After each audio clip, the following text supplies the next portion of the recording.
"It is not enough to have a good mind. The important thing is to use it well."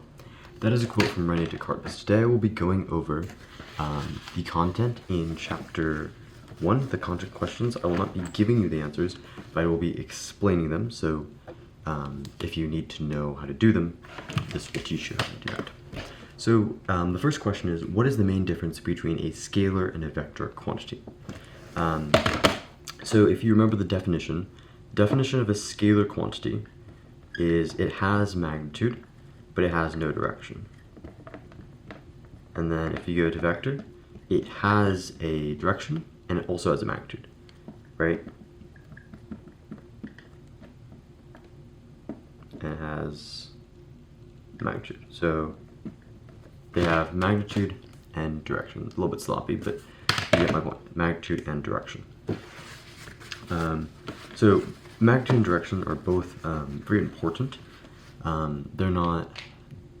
They're similar, but they're also, like, for example, acceleration is a vector quantity because it's based off velocity, which is a vector quantity because it's based off displacement. If that makes any sense. Displacement goes to velocity, which goes to acceleration. Right, because displacement is the change in position as far you are from the origin, and then velocity is it's like how fast you're moving relative to the point that you're talking about. You know, for example, if you're driving in a car and you're sitting next to someone, the velocity to you of that person would be 0 because you're moving with that person, right? You know, if I have my fingers connected, they're moving towards each other, right? The velocity of these would be relative to each other would be 0, right? But if I have one hand here, then the velocity would be changing. So velocity is based on displacement, and thus it will change based on where the point is, which is why it's important to say, like, the question says, you know, relative to the starting place, their velocity was 8 meters per second if they're doing a track or something.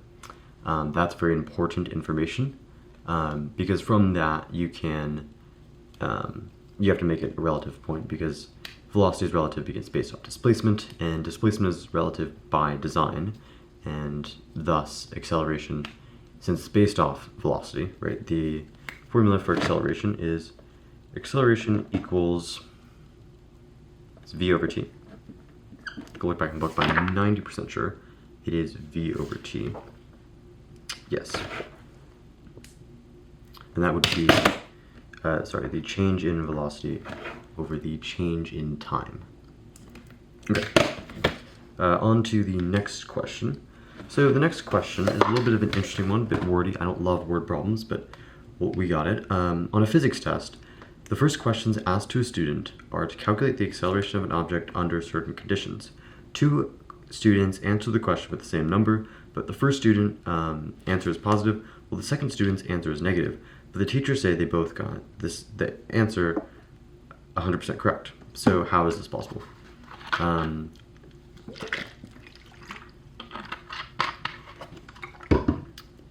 So you have to understand about acceleration. Remember, so it's linked to displacement, right? It's still linked to the displacement. So if you were to try to put some words, the displacement of something, right? Displacement of something, you could have like, displacement could be negative 10 meters, and the displacement could also be 10 meters, right? The displacement would be kind of the same in that. You had it like this. So, I'm trying to explain this.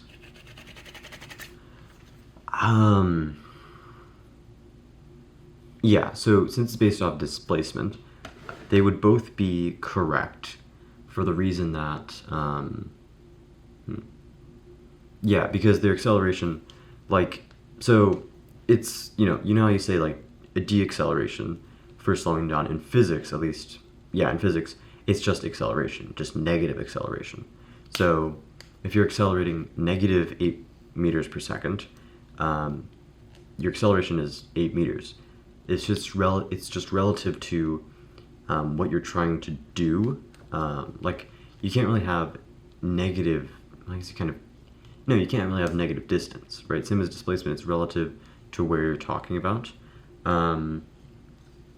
So yeah, just because it's based off displacement and how displacement functions. So that would be, it's just how displacement functions. So, which is a vector quantity, speed or velocity? So, I already said this. Speed is based off of, I mean, you can just you can just know this using the formula, right? Speed is d over t, distance over time, while velocity is displacement over time. See how that works? So using the formulas, we can just know that, yeah, speed, scalar, velocity, vector. I think it's a very easy, not acronym, but just like wordplay, maybe. Speed, scalar, velocity, vector should be very easy to get in your head. And you can, excuse me, always refer to the formulas for that as well. What is the main difference between instantaneous and average velocity? Okay, this is quite interesting. If you're going to, I'll just draw a graph, you know. Okay. So, it's really a weird graph, but that is the graph. So if I'm going to look at the velocity, and actually do this in a different color.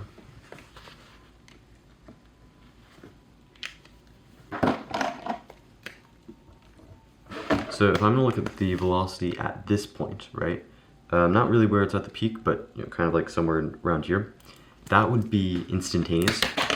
But if I said, you know, let me look at the velocity between the entire graph, right, that would be the average. Like if you're a runner, right, and you're running, let's say you're running 3 miles, 1 mile you do 7 minutes, and then you go 8 minutes and then 9 minutes. The average would be, your average would be 8 minutes. I could have done that in my head. Your average would be 8 minutes, but you did 1 mile 2 minutes quicker than your last mile, right? So instantaneous is, as it said, in an instant of time, how quickly are you moving? And then averages over the whole period of time that is observed, like, you know, I don't know, let's say this experiment took 30 minutes, then yeah, over the 30 minutes, how fast are you moving the whole time? How quickly are you moving? And I'll try to get the book's definition to be more spot on.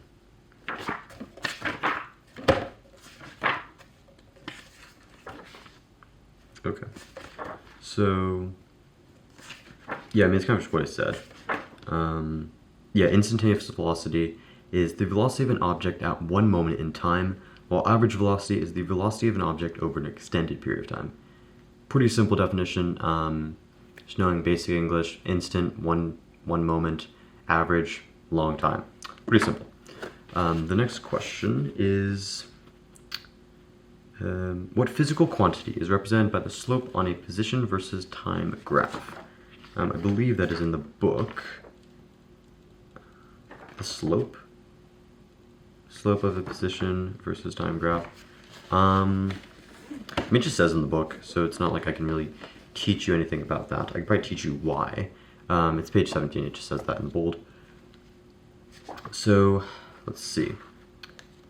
The slope of a position is time curve. Okay, this makes sense. I will draw another graph. So, I don't love the graphs in this, by the way. But I think they're really important, so you should do them. Okay. So you have this graph, pretty cool looking. And let's say we're trying to find, so the slope in this one changes, so it's not exactly the perfect, because the velocity is changing, as you can see, because it goes up. Right? Yeah, velocity here is probably well, actually velocity here is really high, because you're going quickly up. So this is the highest velocity. Let's try, I don't know, let's just say it goes up, right, rise over run for slope. Remember that. It's by like basic math. Rise over run. So the rise of this would be, let's just make up a number. Rise of this is 8, and then the run of it is like 2, right? So the slope m equals like 4 over 1, right? I'm just making up a number. I'm not saying it's that, but that could be what it is. So what exactly is m in this case, right? What is the slope of this? Well, I kind of already told you. The steeper the slope, the higher the velocity. Same with acceleration. So that means the slope on this is a this is like is time on the bottom or is position? Position is the rise, I think. So is it? Yeah, position is the rise. So position.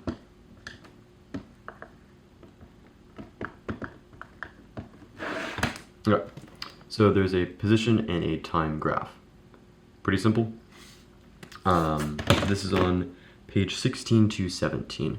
So it could be pretty simple to do that.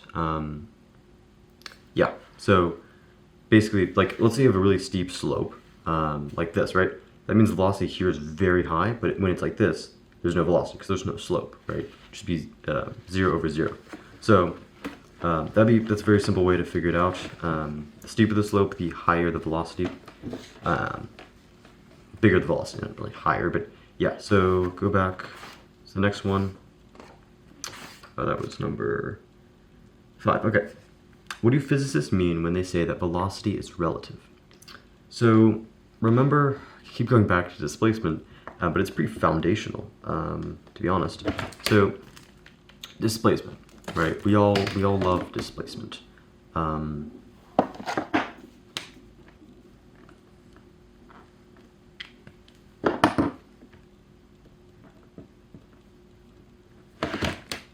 We all love displacement. That is a true statement. So why is, so it's asking, why is velocity relative? Well, the reason that velocity is relative is the same reason that displacement's relative, right?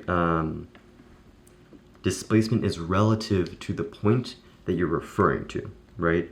My displacement, well, I'm not moving right now, but I'll use my hand example again. My fist to this fist, right? If it's just, if they're relative to each other and they're both moving, there's no displacement. But if this one's the point, this one is moving, then they move, right? Then the displacement goes up and down. But if they're relative to each other and they both move, nothing happens, right? It's basically how far away are you from a relative point? You can pick any point. The problem will say the point, typically, or you can infer and try to figure out like what it means. Like typically it says, oh, start at the finish line, he walks back, right? You know, the finish line would be the point, and then he walks back from that. So the reason that velocity is relative, so we remember v equals displacement over time, right? Displacement over time, and displacement is relative, so thus velocity is also relative. There's also the reason acceleration is relative, so it's because it's based off displacement. Displacement is pretty foundational in this, and that's the reason. Okay, so this is a longer problem. You are reading through someone else's laboratory notebook. You notice a number written down as 12.3 meters per second. Even though it's not labeled, you should immediately be able to tell the physical quantity measured. What is it? Quantity the experimenter measured. I think what's asking, it's like 12.3 meters per second squared. Oh, okay, I see what it's asking.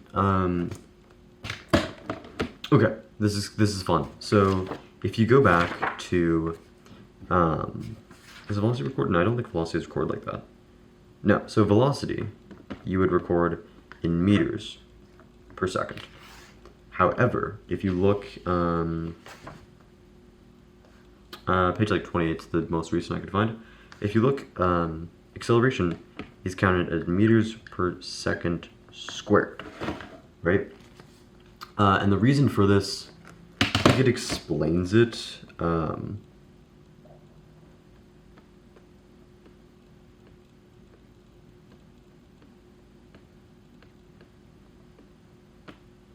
think it explains it. The reason is because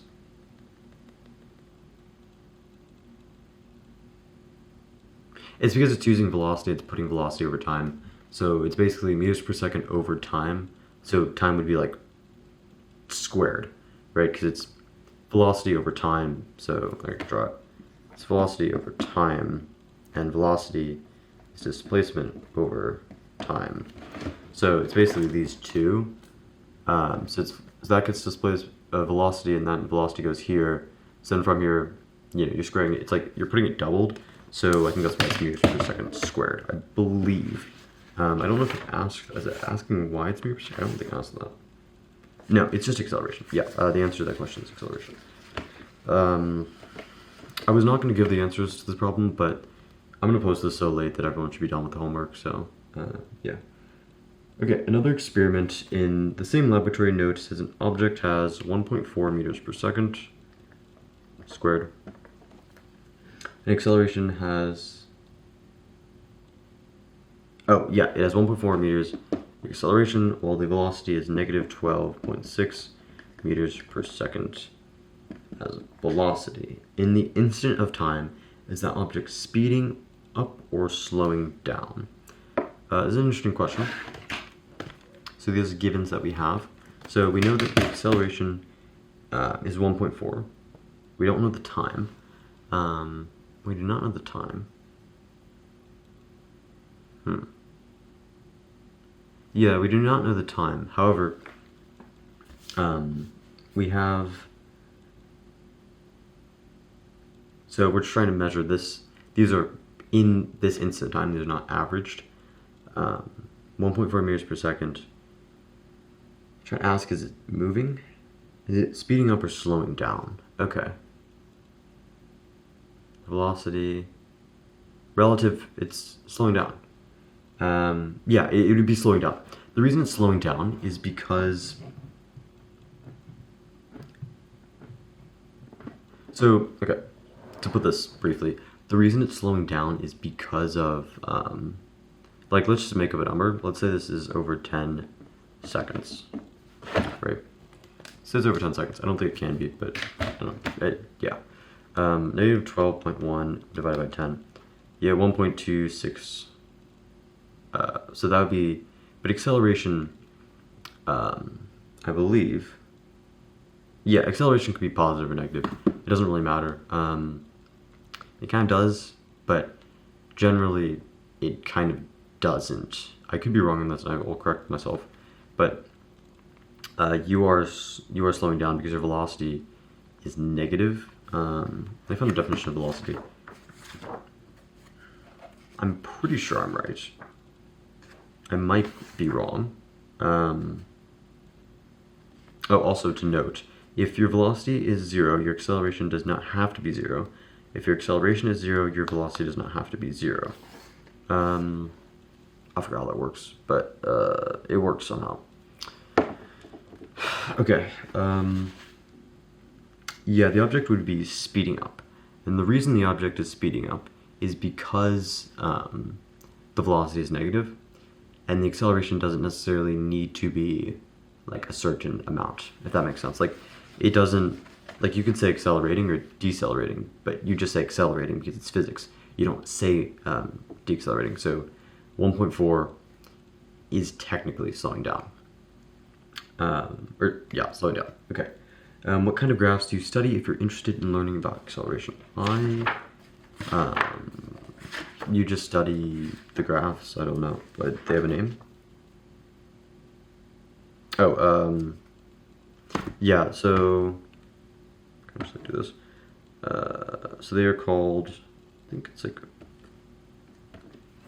so ignore the bottom bit. So actually I'll draw.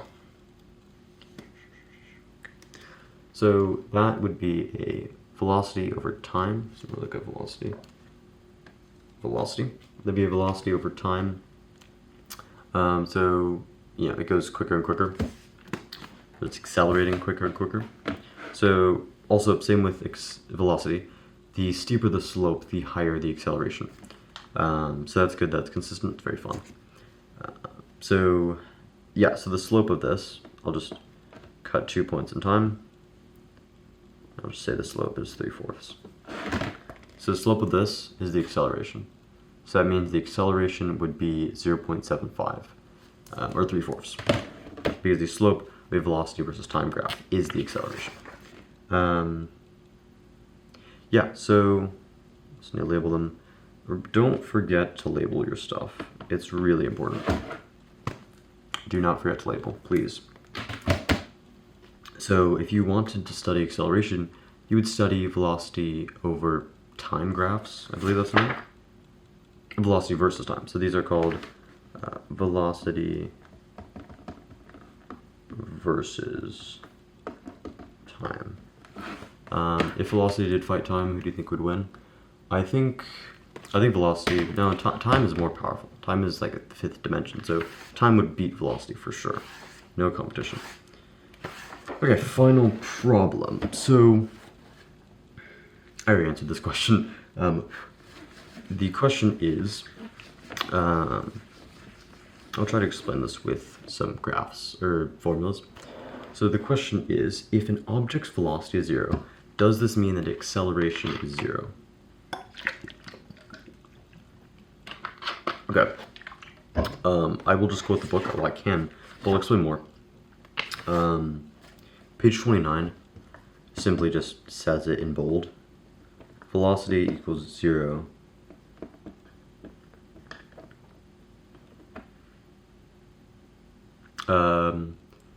It's like, it sometimes is. What's like sometimes? There's a mathematical symbol for sometimes. It's like an equal, it's like sometimes equals. I'm gonna say can equal. Well, okay, I make this way too complicated. Okay, so if your velocity is 0, your acceleration does not need to be 0. If your acceleration is 0, your velocity does not need to be 0. So I'll pull up so let's say like v is 0, and the time is like 20 maybe. 20 seconds. So 0 over 20 is like 0. But there's some way that it cannot be. Yeah, 0 divided by 20 is 0. But there's a way that it isn't. I forgot why. Does it explain? No, it doesn't explain. Okay, I'm just trying to see.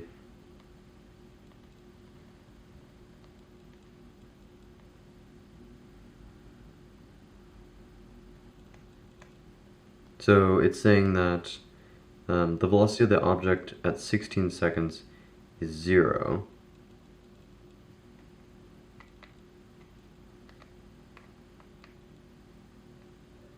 Oh, acceleration is the change of velocity. So this is mainly applicable on graphs. I don't think you'll ever get like a problem that will say this, but on graphs, this is why I don't really like graphs. They're kind of weird. But on a v over t graph, you can have one. You can have one like this, right, where it goes up and down. And this point, the velocity would be 0, right, because it's totally flat and there's nothing, right? So the slope m equals, I can't kind of do that. M equals 0, right? There's no velocity, so v, that's u, v equals 0. V equals 0. That kind of looks like v is not equals 0. V equals 0. So this is mainly applicable in graphs, I think.